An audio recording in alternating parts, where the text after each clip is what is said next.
What about the child who comes from an inadequate home where he gets no encouragement from his parents, where he doesn't have enough to wear, he doesn't have enough to eat, he comes to school hungry, he comes to school without having any experience in the past with books, anyone at home to help him. The attitude of the family is that of frustration and despair.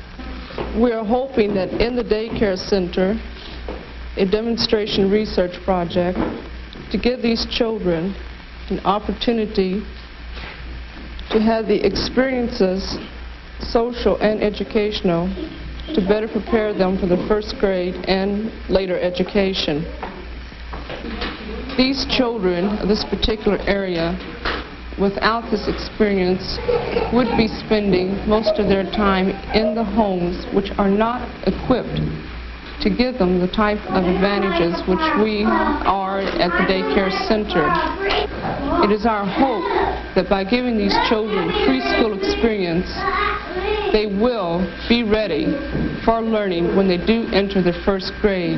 The Meadowbrook Daycare Center has been in operation now a little over a year. We recognize the fact that a lot of our young boys and girls in the grammar grades were staying home to take care of children. So therefore we were interested in providing some type of supervised care for these children. Then another thing that we thought in terms of, if we could get the daycare center started, it would mean for some people a gainful employment. Another thing that we were very concerned with was the fact that these children's parents would be able to work and they wouldn't have to worry about what are their children doing at home. Another thing is the fact that other communities in their county are interested in trying to provide some type of supervised care for the children. I think the problem of basic education for our children is a critical one, and one that we don't really see the total picture on. The schools can't do the whole job. With the kids in school, it gets pretty hard. When they run out of clothes, we have 9. One is my oldest boy. Quit school last year. Last year he didn't go to school. We did all we could. We talked to him, and my brother used to write to him and talk to him and tell him, but I guess he just didn't want to go to school anymore. He said that he never did have what he needed most of the time, and that when it got to where he had to pay for those current events and things like that, that all the other kids would pay for him, and he was the only one that would be without paying, and it used to embarrass him and things like that. Well, maybe that's what actually got him to where he didn't even want to study anymore. I really don't know. We do occasionally have a few who cannot make out in the public school. They are so far behind from not having attended school regularly in their own homes that they are too frustrated to learn in the public school. They feel they can't do it, and as a result, their behavior is difficult, and the teachers find it very difficult to teach them. For these children, we have a special class here on our campus where they can hopefully receive the kind of individual attention they can use to get a new attitude toward learning and an interest in learning which they haven't had before. These children at the present time are all teenagers working about on a 3rd or 4th grade level. In the 3 weeks that I have worked with them, I've gotten to know, of course, more about them and can see what difference there is between a child here in the hills who has had a rough home environment to one who would be in another state or another area.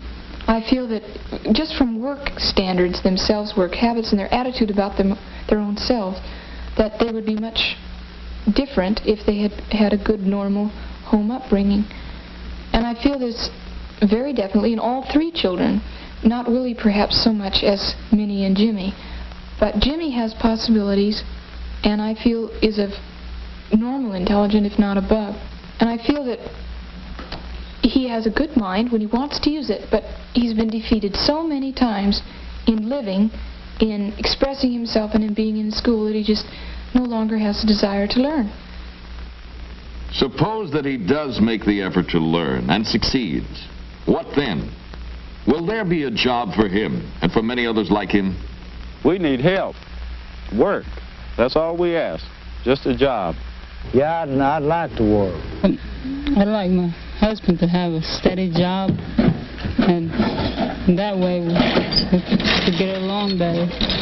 When industry and government work together, these people can be trained to work well in new jobs. Sequoia Carpet Mills became a dream in the minds of several of us. A dream that had a purpose, and that purpose was to provide the opportunity for employment for people such as these here in this room, who without this or other industrial opportunity would not have a job. There were many obstacles to overcome in the establishing of a new industry in an area that had never had any experience in textiles. All of the local people had to be trained in jobs that are skilled, for we have no unskilled labor in our plant. This was accomplished through cooperation of the state and federal government in their various training programs. And we found that these people not only were anxious and willing, but in some instances learned faster than people who had grown up around textiles. We've had a lot of thrills in seeing these things come about. Our job isn't finished. We've got a long, long go. And I seriously doubt that our one little humble effort here could alleviate the poverty in the area, because there's still a lot of people that need an opportunity. We have many, many applications on file right now. But such things as one Indian man who had several children. First week he was here, his wife had to come down and get the car from him so she could put the commodities that she received in the back of the car, the free gift from the rest of the working society to help them not starve to death. This is a program that I'm sure is very beneficial, and we're not criticizing it at all, but a person receiving something without giving something in return does not have the self-respect that they need to really be a good American citizen. At our grand opening, we saw a little boy dash under the rope that we'd set out, and this boy's father had been the man that had given the keys to his car to get the commodities the first week he had been there. Well, this little boy, about 4 or 5 years old, ran under the rope and pointed at his father and said in a great big loud voice, "That's my daddy." And all of us that knew the story of this particular man got tears in our eyes, because that boy could point with pride that that's my daddy there doing a good day's work and getting an honest day's pay for it. Even with a job, a man may have to return at night to a dilapidated, crowded shack where his incentive and determination can slowly ebb away. I think the most immediate and the most drastic need in this territory, especially in this county, is housing. The houses in this county, 99% of the residences are frame, and they're from 20 to 35 to 40 years old. They have been patched and cobbled up until they don't look too bad from the outside as you pass, but they actually fall into pieces. 95% of the homes have outside toilets, no water facilities. A few have water run into the house, and they simply pipe it out on the ground. Well, I've heard a lot of tales like so-and-so lives up in the hollow and doesn't have any running water and no lights and likes it. That's a bunch of Tommy rot. He doesn't like it. Would you like it? These people found a way to do something about it.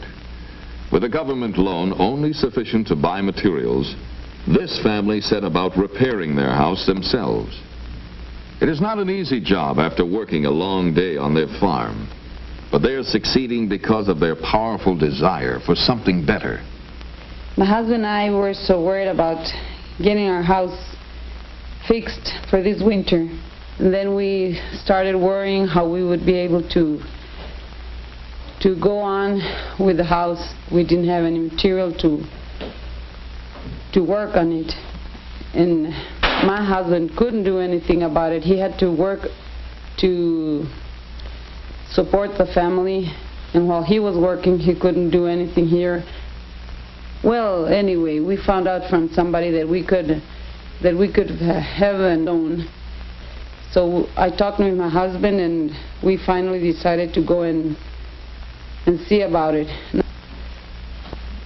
And I don't know what we had done with our home if it hadn't been for help for us, and we hadn't had that loan.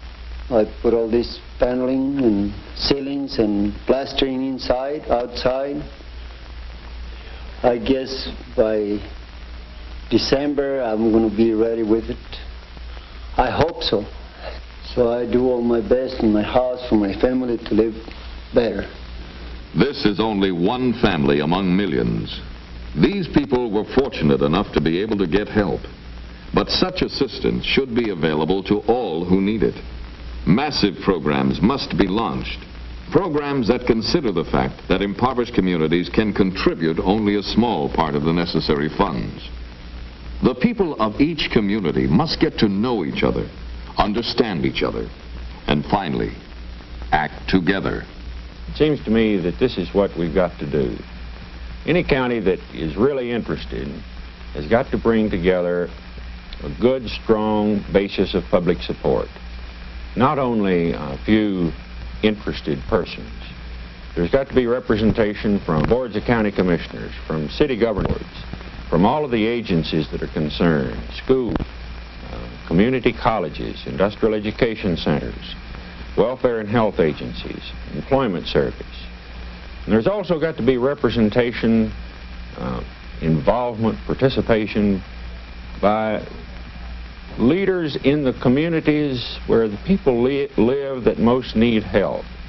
We've got to understand how these people look on life, what they see as the barriers to their finding jobs, finding opportunities for themselves and their children. Hayters Gap, a mountain community in Washington County, Virginia. A community like many others, where a few men became concerned and anxious to do something for their town. The important thing was to unify the people who were scattered throughout the area. Seizing upon the idea of a community club, they held their first meeting. A meeting that included about 70 members of the community itself and people from all the government branches in the county. One thing was stressed: everyone had to be involved. To do this, they launched a number of programs, particularly in the field of recreation, baseball games in the afternoon and picnics in the evening. But money was needed for these projects. To raise it, they set up a lunch stand in a donated garage, and rotating groups of volunteers from the community operated it on weekends. Now the community wanted to broaden the scope of its projects, involve the whole county, do more to help the people. To accomplish this, the director of the program wrote a letter asking for help. The letter arrived at the United States Department of Agriculture in Washington, and almost immediately the townspeople had some help. They learned of the Office of Economic Opportunity and were able to present their plans. As a result, they received a grant of approximately $67,000 to develop programs to combat poverty in the county. One of the most successful of these is the home visitation program. One young man, only 19 years old, works with high school dropouts and others. I meet them in the homes, on the streets, and in many particular places, and peculiar places too. As I meet the dropouts and talk with them, gain their confidence, I try to persuade them to go to either technical school or back to high school maybe. In doing this, I take them to technical school, let them talk to authority there, let them explain things, such as the classes, the courses, how long they last. And with this, they become interested in this. And so eventually they will enroll in the technical school and take a trade and become specialized in this. The thing that I'm particularly interested in is the illiterate people, especially the young illiterate people. In this rural area of ours, there are many that can't read or write, and without this, they are just lost. Therefore, I spend a great deal of time and put forth a little more effort each day to help these people to learn this, reading and writing, so as they can go to school and take their place in this everyday world. Another worker in the home visitation program is a woman who is moving around the community with an intelligent attitude, presenting the programs in a new way to the people she meets. As I have gone into the homes of these underprivileged people and talked with them about their problems and explained our program to them, it is amazing to see the expressions on their faces. Some believe, some say, this is too good to be true, while others say, when did this happen? Where can I go to apply for this program? In explaining this program to the people, I always emphasize the fact that one must get himself qualified in order to get and hold a job. We are having group meetings in order to open doors and decide where our future is going to be. I am hoping that our county can be surveyed in terms of better job opportunities and employment needs for qualified people. Washington is one example of a community in action. Federal government stands ready to help all rural communities in their fight against poverty. But the communities themselves must take the initiative, organize and prepare programs to eradicate poverty. The framework and the means exist for a creative partnership between government and local leadership. They exist in the Economic Opportunity Act, in programs of the United States Department of Agriculture, and in the services of other federal and state agencies. Now it is up to local leaders to act. A start has been made. Much more remains to be done. It is said that the poor will always be with us. But who knows what man may accomplish when his goals are high and his determination unbounded.